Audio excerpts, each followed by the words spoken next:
ఇక్కడ కేడీ ఉన్నాడు, అక్కడ మోడీ ఉన్నాడు. మోడీ మనకు ఐటీఐఆర్ కారిడార్ ఇవ్వలే, ఆనాడు సోనియమ్మ ఇస్తే రద్దు చేసాడు. మీ ఎయిమ్స్ హాస్పిటల్ 10 ఏళ్ల నుంచి ఇంకా గోడలక్కనే నిలబడ్డది. ఎంకన్నా ఎంపీ అయినాక కొట్లాడి నిధులు తెస్తే ఇవాళ పనులు అవుతున్నాయి. పక్కనే వరంగల్లో రైల్వే కోచ్ ఫ్యాక్టరీ కాకెత్తుకపోయింది. బయ్యారం ఉక్కు కర్మాగారం గద్దెత్తుకపోయింది. ఇవాళ ట్రిపుల్ కానీ పవర్ ప్రాజెక్టులు కానీ పాలమూరు రంగారెడ్డి ఎత్తిపోతల జాతీయ ప్రాజెక్టు కానీ ఏవి నరేంద్ర మోడీ ఇయ్యకపోతే ఇయ్యపోయిండు పాడైనోడు. కానీ పార్లమెంట్ ఏమన్నాడా? కాంగ్రెస్ పార్టీ తెలంగాణ పార్లమెంట్ తలుపులు మూసిస్తుందా?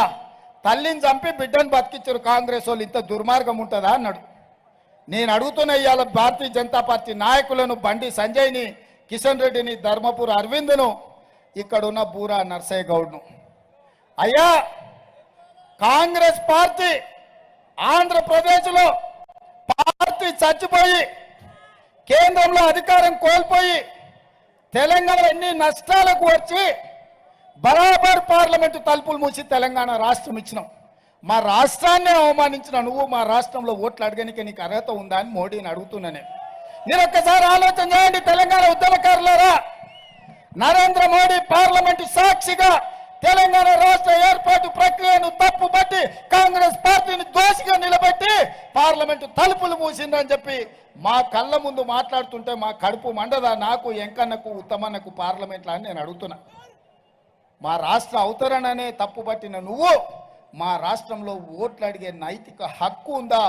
ఆయన తరఫున నిలబడ్డోళ్లకు బుద్ధి లేకపోయినా ఓట్లేసేటోళ్లకు లేదనుకుంటుండ్రా బీజేపీ వాళ్ళని నేను అడుగుతున్నా.